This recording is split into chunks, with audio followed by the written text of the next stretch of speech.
उत्तर प्रदेश के मुख्यमंत्री योगी आदित्यनाथ का संबोधन शुरू हो चुका है। अंतर्राष्ट्रीय योग दिवस के मौके पर सीधे आपको ले चलते हैं। 10वें अंतर्राष्ट्रीय योग दिवस की हृदय से बधाई देता हूं और राज्यपाल महोदय का उन्हीं के इस प्रांगण में प्रदेश की जनता की ओर से, योग साधकों की ओर से हृदय से स्वागत करता हूं, उनका अभिनंदन करता हूं। ये हम सबका सौभाग्य है कि योग दिवस के अवसर पर हम अपनी विरासत का स्मरण करते हुए भारत की ऋषि परंपरा के प्रति श्रद्धान्वित होने का एक अवसर हम सब भारतवासियों को प्राप्त होता है।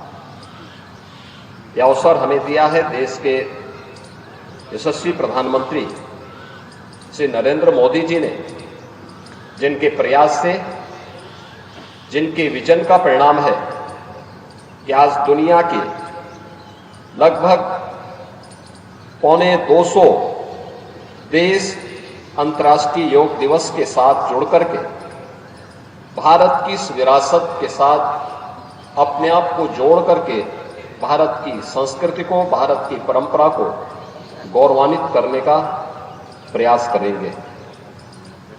अपनी परंपरा के प्रति, अपने पूर्वजों के प्रति और अपने विरासत के प्रति इससे बड़ा सम्मान दूसरा नहीं हो सकता कि जो भी उन्होंने हमें दिया है, जो मानवता के अनुकूल है, देश, समाज, काल, परिस्थितियों से बाधित होकर के संपूर्ण मानवता के मार्ग को प्रशस्त, कल्याण के मार्ग को प्रशस्त करता है। उस कार्य के साथ अगर हम जुड़ते हैं और संपूर्ण मानवता को जोड़ते हैं तो यह अपने पूर्वजों के प्रति और अपनी विरासत के प्रति हमारी सच्ची श्रद्धा कही जाती है। और अंतर्राष्ट्रीय योग दिवस भारत की ऋषि परंपरा के प्रति इसी श्रद्धा को व्यक्त करने का हम सबके लिए एक माध्यम बना है। आज स्वयं आदरणीय प्रधानमंत्री जी भारत के मुकुट कश्मीर में श्रीनगर के डल झील पर हजारों योग साधकों के साथ योग के इस कार्यक्रम में उपस्थित हैं। योग हम सब जानते हैं, हर भारतवासी जानता है कि योग एक संपूर्ण विधा है जो हमें शारीरिक और मानसिक रूप से एकजुट करता है। और आप देखें भारत की ऋषि परंपरा को, कितना उन लोगों के पास एक दूरदृष्टता थी, किस रूप में उन्होंने समाज को जोड़ा। धर्म को योग के साथ जोड़ने का एक अभिनव प्रयास किस रूप में हुआ। जब हम धर्म की बात करते हैं तो धर्म के दो हेतु हम सबके सामने देखने को मिलते हैं। एक है इस लोक में सांसारिक उत्कर्ष यानी विकास के लिए,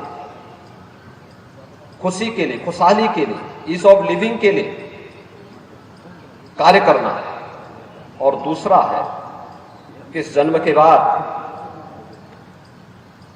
मोक्ष की प्राप्ति हो। यानी धर्म के दो हेतु भारत की ऋषि परंपरा ने हम सबको बताए हैं और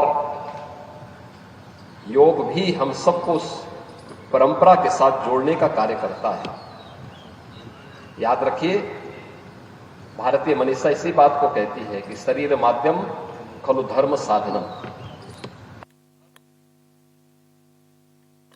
भी पूर्ण हो सकते हैं जब ये शरीर आपका स्वस्थ हो, ये काया आपकी स्वस्थ हो। काया स्वस्थ है तो मन स्वयं ही स्वस्थ हो जाएगा। तो उन सभी साधनों को पूरा करने का माध्यम हमारे लिए सबसे अच्छा क्या है? योग है।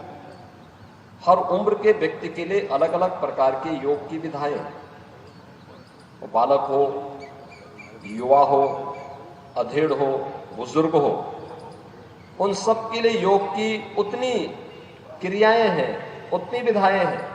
वह उसका अभ्यास करके अपने को शारीरिक और मानसिक रूप से स्वस्थ रख सकता है। और समाज या व्यक्ति या समाज और राष्ट्र अगर स्वस्थ है तो समुन्नत और सशक्त अपने आप ही हो सकता है, इसमें कोई संदेह नहीं। अंतर्राष्ट्रीय योग दिवस योग की जिस थीम के साथ आज पूरे देश और पूरी दुनिया के अंदर आयोजित हो रहा है, वह हमें योग सबके लिए, यानी इसमें कोई भेद नहीं है, इसमें जाति का भेद नहीं है, क्षेत्र का नहीं है, भाषा का नहीं है, देश का नहीं है, काल का भेद नहीं है। अपने अपने अनुसार इस योग की विधा के साथ हर व्यक्ति जुड़ेगा। इसलिए आज हम सब इस अवसर पर यहां पर उपस्थित हुए हैं। आदरणीय प्रधानमंत्री जी ने सामूहिक योगाभ्यास के साथ जुड़ करके हम सबको इसके लिए जोड़ने का कार्य किया है। और मेरा भी आप सभी से, प्रदेशवासियों से ही अपील होगी कि नियमित अभ्यास का हिस्सा इसको बनाएं, नियमित अभ्यास का हिस्सा बनाएं। देखें कि कैसे यह परिवर्तनकारी होगा। आप चमत्कार की उम्मीद तत्काल मत करिए, लेकिन आप इसके नियमित अभ्यास के हिस्से बनते हैं तो एक समय आपको स्वयं एहसास होगा कि जो भी समय आपने योग के लिए समर्पित किया है वह आपके स्वस्थ और दीर्घ जीवन के लिए, आपके शारीरिक और मानसिक स्वास्थ्य के लिए अति उत्तम समय रहा है। और उसमें हम लोग नियमित दिनचर्या से इस कार्यक्रम को आगे बढ़ाएंगे तो इसका हमें भरपूर लाभ प्राप्त होगा।